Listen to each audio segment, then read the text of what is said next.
Well, I have been talking about the art of casual conversation till now. Let me explain you that these casual conversation skills will definitely take you to the high stake events, say making a presentation in front of influencers, or a TED talk, or a Josh talk, or addressing a large crowd. So when I want you to exercise these muscles, I don't want you to practice these when your stakes are high. I want you to practice these when the stakes are low. Okay, let me quote an example here. I would like to share one of my experiences with one of my clients, and she was an individual who wanted to get into a field of public speaking, and she went for a networking event. And the networking event lady, just invited everyone around the table to just introduce about themselves and what they do.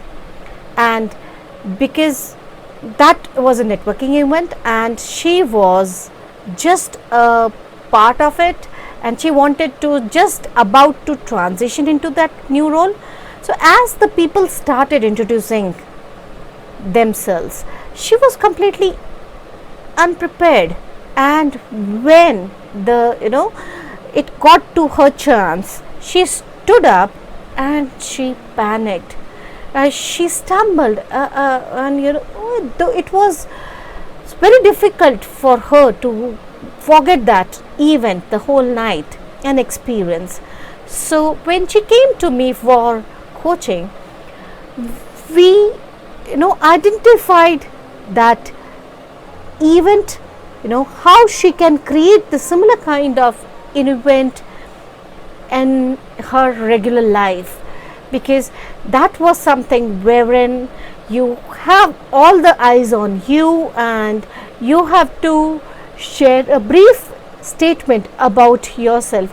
So instead of asking her to wait for a special event, I just asked her to do an exercise where at the dinner table she can just grab the attention of the table, talk to her husband, lift the glass and share that experience in a very playful situation, in a very low stake situation. And that is a environment that she has created, and she just allowed her body to experience that win. And stakes being low means that the consequences of doing the right or wrong is very less, and it doesn't matter much. So that's where when you exercise those muscles. So in your world, when you are thinking about building your first impressions or putting that confidence to yourself, so look for opportunities to practice that. Maybe attending a networking event, or maybe going out and conducting few sessions. You consciously decide to go and meet people and say just a hello to people around.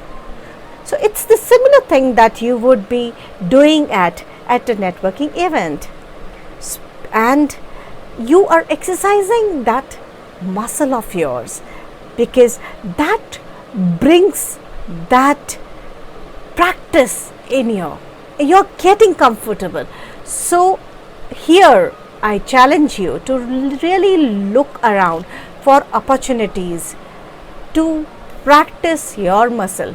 Maybe it can be connecting with your friends, around people. Challenge yourself very specifically to have a goal and connecting with people around. So that gives you a confidence. Get out of your comfort zone And when you push a little further, a little more further, and slowly you get more comfortable after challenging and challenging yourself. And trust me, it's the same muscle. And when you have a big presentation or a TED talk, you are already articulating yourself in that world and open that casual, confident world to you.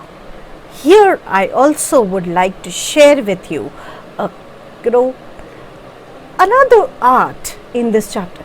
We have been talking about lot of talking and casual conversation, but here we also need to be a patient listener, because we feel good when people give that attention to us, when we are listening to people. So I want you to master the art of listening and listen to what people are saying. When you ask them, how are you doing? What brings you here at a networking event? So practice taking what the other is saying, and you really will discover the gems in the conversation. Maybe you can articulate it in some other program or some things, and hear what they are saying. They are really gems, and that would be an amazing experience. So let's master the art of listening all